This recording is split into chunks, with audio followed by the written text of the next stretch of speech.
Friends, I'm Indumati Karthikeyan from Inkara AS Academy. Today we are going to see about the 4th December current affairs. This topic from Delhi edition. The topic is India-China ties on right track.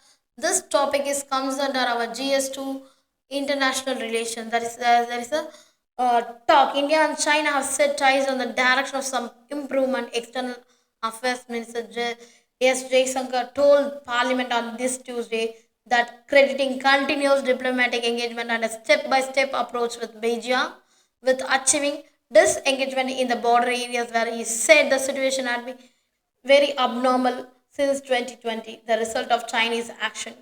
In a 20-minute so moto statement by the Lok Sabha, the EM recounted steps leading to the agreement announced on the October 21.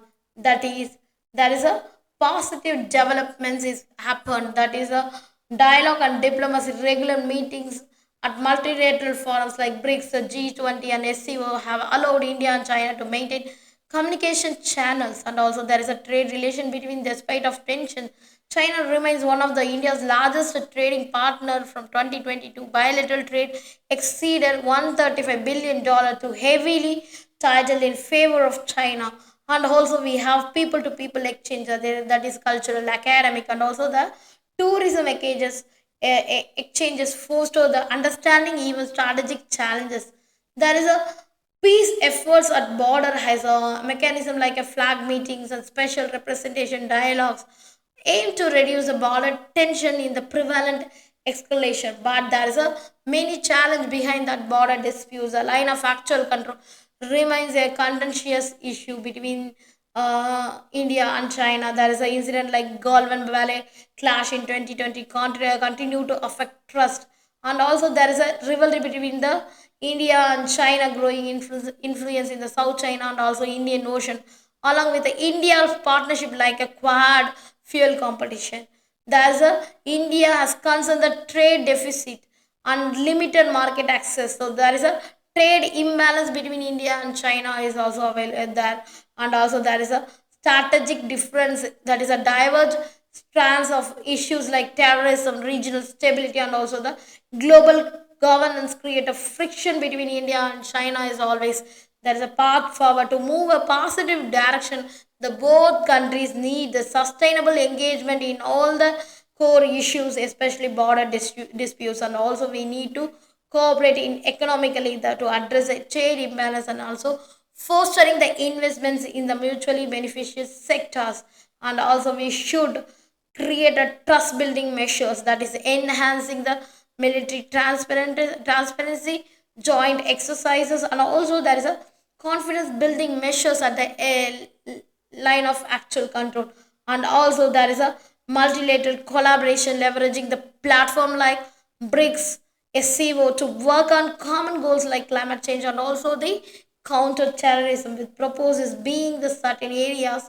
So it's a require a pragmatic and sustainable effort to truly on the right way. So this is a major criteria. But India and China border dispute is a prolonged dispute from the actually India and China, that is 3,488 kilometer border is not clearly demarcated throughout, and there is no mutually agreed the line of actual control, that is a LAC, also certain stretches. So LAC came into existence after 1962 Indian-Chinese War. The demarcation separates India controlled territory from the Chinese controlled territory. India considered LAC to be 3,488 kilometer long, while the Chinese consider it's only around 2,000 kilometer. That is a major, huge difference. That is the India-China boundary mainly divided into three sectors. That is the western sector Ladakh, middle sector Uttarakhand and Himachal Pradesh, and eastern sector that is Arunachal Pradesh and Sikkim. That is the western sector. That's a border dispute in sector pertains the Johnson line proposed by the British in the 1860, that is put Akshay Chin is a princely state of Jammu Kashmir. The China, however, does not recognize Johnson line and claim the based on the McDonald line, so which put Akshay Chin is under his control. So there is a middle sector also, there is a problem, that is an undisputed area. It is a only sector where India and China have exchanged map on which they broadly agree, and also there is a despite no formal demarcation on these boundaries. And also the eastern sector The disputed boundary in this sector is over the McMahon line, that is in Arunachal Pradesh, decided that 1914 similar convention, the representative of China, British India, and Tibet in Shimla. The China rejects the McMahon line and also claims the entire Arunachal Pradesh as a part of Tibet is an autonomous region. So China cites historical ties between the Tuang monastery, that is a Tibet Lhasa monastery, the boast and its claims over the Arunachal Pradesh. What is the reason behind the China assertives along the LAC? That is the strategic autonomy. That is a Indian economy, military power. China is a very India's economy and military rise in recent status in the world's most populous country. For India, hot border means of diversion, great resource of frontier defense, making it difficult for India to focus not only on the broader strategic competition with China, but with also with the strengthening of India, China Pakistan alliance. So the rejection of BRI is one of the reasons. That is a India only country in South Asia. It's not of the China's BRI program launched in 2013. India, the regional democratic power. India presents a sustainable alternative China's debt trap policy for neighboring countries that is challenging China's influence. For example, Maldives under the President Mohamed Muizzu, who previously championed India Out campaign, announced adoption of the vision for the comprehensive economic and maritime security partnership with India. But India has also championed for the raising the voice of global south is different global forums and multilateral institutions like the IMF and also UNSC. And another is a Bhutan factor that India China gains the control of Arunachal. It would means that that the kingdom of Bhutan would have China is a neighbor on both the western and eastern borders, which could have a military huge advantages. And also there is a China has proposed a swap areas in the Doklam under the Bhutanese control, which areas Jakarlang and also the Pasamlang, which China's claim.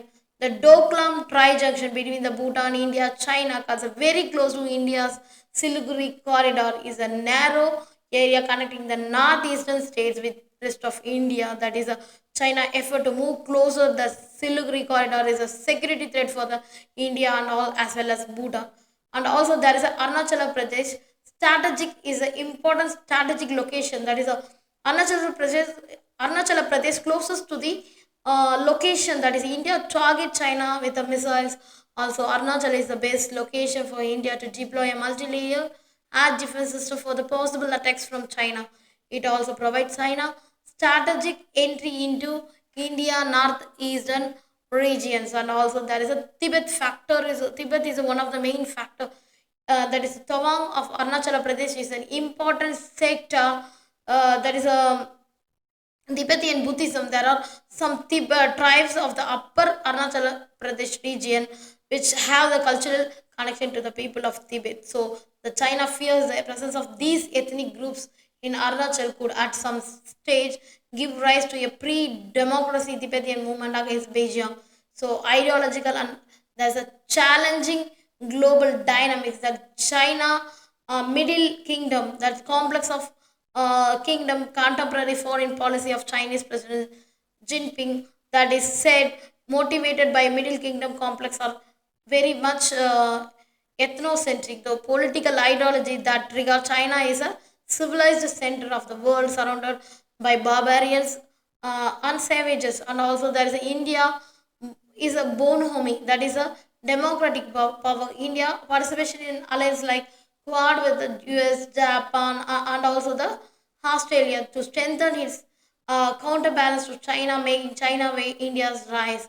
There is a gray zone warfare in this area between peace and war. It involves use of unconventional tactics and also strategy that fall below the threshold of the traditional warfare. It aims to harm an adversary without them feeling threatened or realizing them very much under attack. That is a example that Salami Silsiang strategy that involves taking the territory in a very gradual manner. It has been allegedly used by China for territorial expansion in the South China Sea. And also there is a going forward in the world's India's Minister of External Affairs that is the relationship between India and China is quite a challenge since India and China are two most populous country in the world, both rising in a broadly parallel time frame and also physically next to each other. The relationship was profoundly affected by 2020 military standoff as it was always assumption by India peace and tranquility in the border areas is a prerequisite for the development and bilateral ties. Both countries will also have to look at it slowly and progressively make a difference. Thank you so much.